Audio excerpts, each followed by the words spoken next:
There was no name card for me at the table, just a blank space between two strangers and a flickering candle that didn't seem to want to stay lit. The rehearsal dinner was at a converted barn north of Camden, all twinkle lights and white hydrangeas, the kind of place people rent for Instagram, not memory. I stood there a few seconds longer than I needed to, waiting for anyone to notice the mistake. But no one did. A waiter passed by with a tray of champagne flutes. I shook my head. Behind me, Sophia laughed sharp and loud at something their cousin Brian said.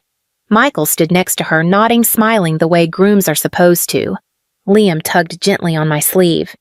"Mom," he whispered, "are we at the wrong table?" I crouched beside him, smoothing down his collar. "No, baby, this is just one of those adult things." He looked up at me with those clear green eyes, his dad's eyes, and I felt something twist in my chest. I kissed the top of his head and guided him to his seat. I sat down, folded my napkin into my lap, and waited. No one came. They hadn't saved me a seat at the family table. They hadn't saved me anything. 10 minutes later, Sophia clinked her glass for attention. "Thank you all for being here," she said, eyes glinting under the string lights. "It means the world to have our people around us." She didn't look at me. Not once. Elenina, my mother, sat beside her perfectly dressed, her wine glass raised like a queen presiding over her court. "Here's to the bride and groom," she said, "and to a perfect start." It didn't matter that I had designed the seating chart, that I'd confirmed the caterers, that I'd rewritten the program booklet 3 times because someone didn't like the font. Apparently, I wasn't one of their people. Across the room, someone started a toast about childhood memories and marshmallows and fireflies in jars. The stories all included Sophia, not me. I kept my back straight, my smile calm, my hand resting lightly on Liam's shoulder. But I couldn't stop wondering if I wasn't invited to their table. Was I ever really part of the family? There was a summer when Sophia broke her wrist falling off a horse at Camp Laurelwood. I was 19, home from college, and gave up my paid internship to drive her to physical therapy 3 times a week. She doesn't remember that. She remembers that Mom brought her balloons. There was a fall when Dad had his first heart scare. I was the one who stayed through the night in that blue vinyl chair in ICU, while Mom left early for a charity gala and Sophia texted from a date. I brought his slippers. I held the phone to his ear so he could listen to the Red Sox game when he couldn't open his eyes. At his funeral 3 years later, Sophia sobbed loudest. She got the front row and the microphone. I got to keep the funeral bill. I used to think if I just kept showing up, someone would notice. That loyalty earned space. But the thing about being the reliable one, the one who says it's fine and picks up the pieces, is eventually they start thinking you don't feel it when something breaks. After Liam was born, things got quiet. His father had already drifted long before the due date. I named him after Dad gave up the bigger job in Boston and moved back to Camden so Mom wouldn't have to travel to see her grandson. She visited once, brought a hand-me-down toy piano with a key missing, and said she had brunch plans at the club. When Sophia crashed her car during that ugly breakup with Connor, the guy with the boat and the temper, I was the one she called. Midnight, rain, no shoes. I wrapped her in one of Liam's blankets, let her sleep on our couch, made tea. She never said thank you. The next day, she asked if I could keep it quiet from Mom. I did. She still introduces me as my older sister. She's practical, good with numbers. Not once has she told anyone that I saved her. Not once has she said my name when it mattered. And when she handed me the wedding binder 3 months ago and said, "You're good at this stuff, right?" I said yes. Of course I said yes. Because part of me still believed if I made this day perfect for her, I might earn my place back. That's the part of me I hate the most. But maybe the cruelest part wasn't that she forgot. It's that the first person to erase me was the one I stayed up all night protecting. I was in Elenina's study, cross-checking the guest list against the catering head count when I saw it. There. Under acknowledgments on the back of the program. Thanks to everyone who made this day special, our incredible vendors, the wedding party, and most of all, our families, Sophia's bridesmaids and Michael's groomsmen for their love and support. No mention of me, not as a sister, not as the person who booked those vendors, not as the one who caught the florist's mistake before the lilies were ruined. My name wasn't there, not even in the smallest print. I held the program between my fingers a little longer than necessary, as if maybe it would change. It didn't. I closed the binder gently. I didn't ask. I didn't say a word. Later that day, Sophia posted a carousel of behind-the-scenes shots from her bridal shower group photos, cake-cutting peonies in soft focus. I wasn't tagged.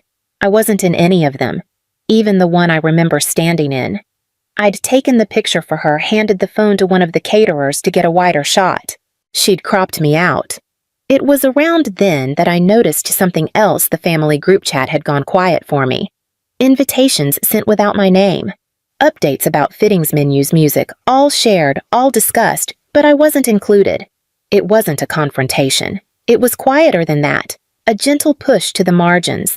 A series of omissions that taken together became undeniable. I was being edited out of the story in real time. That night, as I folded Liam's laundry, he came in holding one of his drawings. "Made this for your desk," he said. It was a simple sketch, 3 stars floating in a dark sky. One was smaller, set off to the side, a little wobbly. "That one's you," he added, pointing. "The one that's still glowing." I swallowed hard. "Why's mine way over there?" He shrugged. "Dunno. It just looked more peaceful." I held his picture long after he went to bed, because he didn't know. He didn't know that hours earlier I watched my name disappear and didn't fight it. I stopped correcting their mistakes. When the DJ's contract had the wrong date, I let Sophia find out on her own. When the bakery called to confirm lemon instead of lavender, I didn't reply. And when Michael texted asking if I could double-check the seating chart one more time, I stared at the message for a full minute before closing it. Seen, not answered. It wasn't revenge, it wasn't spite. I just stopped. Stopped showing up early. Stopped staying late. Stopped offering suggestions they never listened to. I still came to the fittings, still nodded through conversations, but I was no longer inside the frame. I unfollowed the wedding account Sophia had made. Deleted the shared Google Drive link. I posted a single photo to my story, Liam's drawing taped to my office wall. The 3 stars. No caption. Then I locked the account. At the next family gathering, I arrived exactly on time, not a minute earlier. I brought Liam, said hello, and took the seat closest to the door. When asked if I'd brought the monogrammed welcome bags, I smiled and said, "No one asked me to. No one knew what to say." That night, Liam asked, "Are we still going to the rehearsal brunch tomorrow?" "I don't think we're on the list," I said gently. He was quiet for a moment, then climbed into my lap. "That's okay. We're not missing anything important, right?"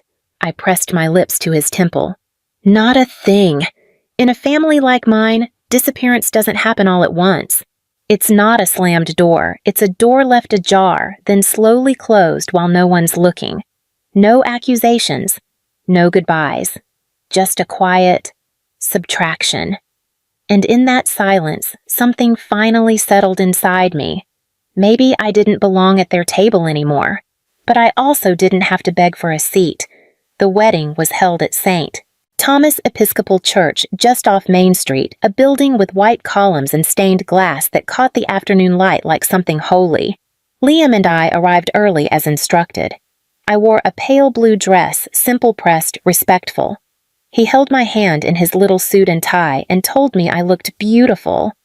"Thanks, buddy," I whispered. "That means everything." In the bridal suite, Sophia was surrounded by her bridesmaids, all in matching robes, all talking at once. I stood off to the side, holding a tray of boutonnieres, waiting for someone to notice I was there. She barely looked at me. Mom did, though. "That dress," she said with a tight smile. "Very you." I didn't respond. I didn't need to. The ceremony itself was flawless white roses lining the pews, candlelight flickering like memory music, swelling at just the right moments. I walked down the aisle ahead of Sophia, bouquet in hand, head high. Not for her, for myself. For Liam, who sat in the front row smiling with quiet pride. After the vows, after the photos, after the toasts had begun, the reception moved to the ballroom at the Camden Opera House. Chandeliers sparkled overhead. Waiters floated. Everything looked like a magazine. Then Sophia took the microphone. I just want to say a few words, she beamed, glass in hand. First, to my incredible maid of honor, my sister Orly. I smiled, surprised. Guests clapped politely. Sophia's smile tightened. Orly's a single mom, raising a kid alone. So brave, right? Still showing up even when no one's ever really loved her properly. Laughter soft and confused. She's still on the market, by the way, Sophia added, smirking. Anyone looking to adopt? A few chuckles scattered like broken glass. I didn't move. My fingers curled around the edge of the table. Liam beside me gripped my hand tightly. Mom stood and raised her glass. Our Orly has always been the quiet one, practical.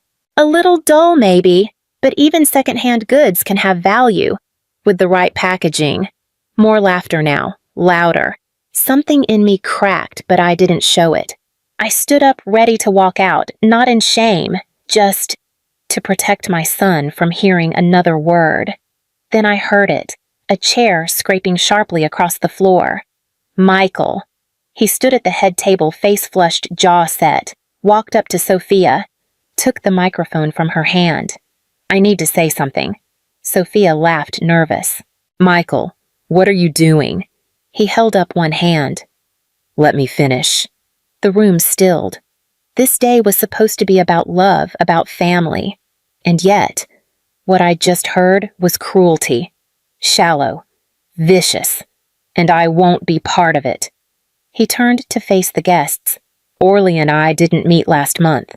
We met 12 years ago in a hospital where my sister Emily was dying of leukemia. She was 16. Orly was a volunteer. She read to Emily, sat with her, sang to her. She brought her son, just 5 at the time, who drew pictures of planets and stars and left them at her bedside. Gasps rippled through the room. Emily used to say Orly was the only person who treated her like she was still living, not dying. He looked at me now, eyes soft but firm. I never forgot, and I'll never forgive what I heard tonight. Sophia, I'm calling off this wedding. A hush, then a glass shattered somewhere. Mom stood pale and furious. Michael, you don't know what you're doing. He looked at her cold. I know exactly what I'm doing. I'm walking away from this to protect what actually matters. He crossed the room, stopped beside Liam, knelt. Thank you, he said softly, for being the light you are. Then he turned to me, held out his hand. I took it. Not because I needed saving, but because someone had finally said it out loud that I had been there all along and they just chose not to see me. It took less than 48 hours for the calls to start. Elenina was first. She didn't ask if I was all right. She didn't ask about Liam. She went straight to the point. Sophia hasn't left her apartment, she said, her voice tight. She's humiliated, and Michael, well, he'll regret it. But you just stood there and let it happen. I said nothing. She was your sister, she snapped. You couldn't stop him. I didn't ask him to, I replied, and I certainly didn't make him lie. There was a silence on the line. Then a bitter laugh. Always the victim, she said. You made this about you as always. I hung up before she finished. 2 days later, Hannah, one of the bridesmaids, called, the only one who'd ever tried to include me in anything. She brought over tea once when I had the flu. She remembered Liam's birthday. I just wanted to check in, she said, cautious. Sophia's still a mess. I'm sure she is. Hannah hesitated. She keeps saying you planned this. That Michael, he only called off the wedding because you turned him against her. I didn't answer. Look, she added, voice lowering. I'm not saying she was right. What she said at the reception was awful, but maybe it's better to just let it go. You've got your son, your life. What's the point in stirring it all up again? There it was, not apology, not understanding, just the hope that I would go back to being quiet so they didn't have to feel uncomfortable. That same afternoon, I saw that Elenina had left a voicemail. I think we all said things we didn't mean, she said. Let's be adults about this. Family is still family. No mention of what those things were. No ownership. Just the suggestion that time should do the work that remorse refused to. I didn't call back. They weren't looking for reconciliation. They were looking for cleanup, damage control, someone to help them carry the consequences of their own actions quietly without asking for accountability. But I'd done enough carrying. I didn't owe them silence anymore, and I wasn't going to make it easy for them to rewrite what happened. Thanksgiving came and went without an invitation. Christmas cards arrived in the mail from distant cousins, but not from Elenina, not from Sophia. And I didn't send any in return, not out of spite, just stillness. There were no more calls, no follow-ups, no forced gatherings. It was as if my silence had drawn a line so clear. No one dared to cross it, not even to pretend things were normal. One afternoon in February, I ran into Brian, our cousin, at the grocery store. He looked uncomfortable fumbling with his cart, pretending to be surprised to see me. "I heard about the wedding," he said finally. "That was something." I waited. He shifted his weight. "I mean, Sophia shouldn't have said those things. But you know, emotions were high.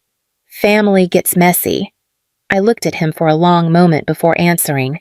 "No," I said quietly. "Family gets cruel when cruelty is tolerated." He didn't say anything else, just nodded and turned down the bread aisle. Later that week, Liam asked if we were going to Nana's for Easter. I looked at him carefully. "Do you want to?" He thought about it, then shook his head. "They don't really see us there." I smiled, brushed his hair back. "That's okay. We see each other." And that was enough. I didn't need a seat at their table. I wasn't waiting to be forgiven or remembered or invited back into the role they'd written for me.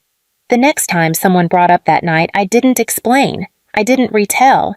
I just said one sentence. I was there. They just lived easier pretending I wasn't. And no one dared to argue. Spring came slowly that year.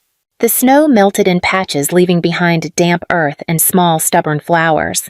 One Saturday, Liam asked if we could visit Emily's grave. We brought daisies from the farmer's market and a small drawing he'd made that morning. It was a recreation of his old picture, 3 stars in a night sky. But this time they weren't scattered. This time the smaller star was nestled between the others. Still glowing. Still quiet. But not alone.